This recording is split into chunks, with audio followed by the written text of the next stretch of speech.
It was the end of recreational youth wrestling season in March, when George, 12, first visited my office with his mother.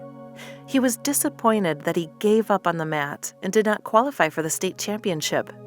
He said, "I suck at wrestling. I can't believe I got pinned." We focused on wrestling to prepare for summer competitions and worked on moves. He learned breathing easy to help him calm down and to get muscle ready. In addition, I taught him mental rehearsal to gain confidence and to get in the zone, as well as positive self-talk and mental recall.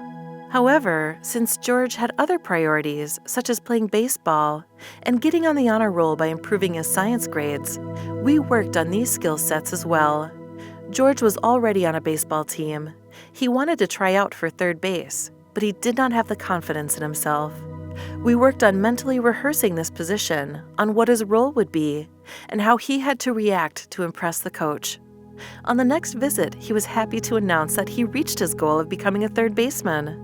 I based the imagery I used on the book Home Run by Robert Burleigh, that is about Babe Ruth, the baseball legend, where Babe's bat and body and ball were in complete sync. Babe's swing was as smooth as silk and easy as air on the face. George and I practiced mentally what to do while preparing to be at bat. That is, imagining putting on his batting helmet and gloves, gripping the weighted bat, and swinging it on deck. We envisioned how to set up in the batter's box. As the Babe did, George imagined himself swinging big through the ball, coming around powerfully to hit a home run out of the park.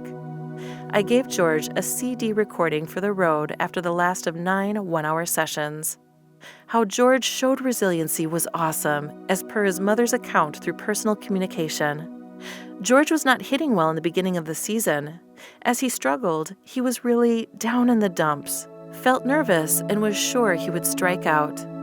At this point, his mother put my recording on his phone so he could listen to it.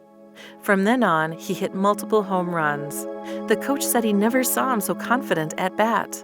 Some weeks later, the team played Cooperstown, New York, the home of the Baseball Hall of Fame.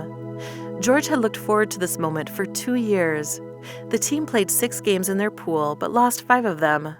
George was doing worse each game, as described by his mom, and constantly thought of how he was not going to reach his home run goals. He was disappointed and came off the field in tears, saying, "I suck at baseball." His mother and the coach made sure George listened to the recording the night before the last game and in the morning. George's coach remarked that he was extremely focused while listening. During the last game of the series, George sat out for the first 3 innings, and his parents were nervous for him when he finally got up to bat. However, much to their astonishment, George became the Babe and hit a grand slam out of the park. On the next 2 at-bats, he hit 2 homers, adding up to 3 home runs in 3 at-bats. "You couldn't wipe the smile off his face," his mom gleamed. His coach said his entire body language and posture changed while heading out to bat that morning. After this experience, George's mother and his coach became staunch advocates of mindful toughness training and recommended me to other team members and to football players too. George hit some home runs in the classroom as well. After working on study and test-taking skills with me as his coach, he scored 100% on a science test, his worst subject, and got on the honor roll to reach his academic goals. His prize to treasure was a souvenir frame that encased his home run baseballs.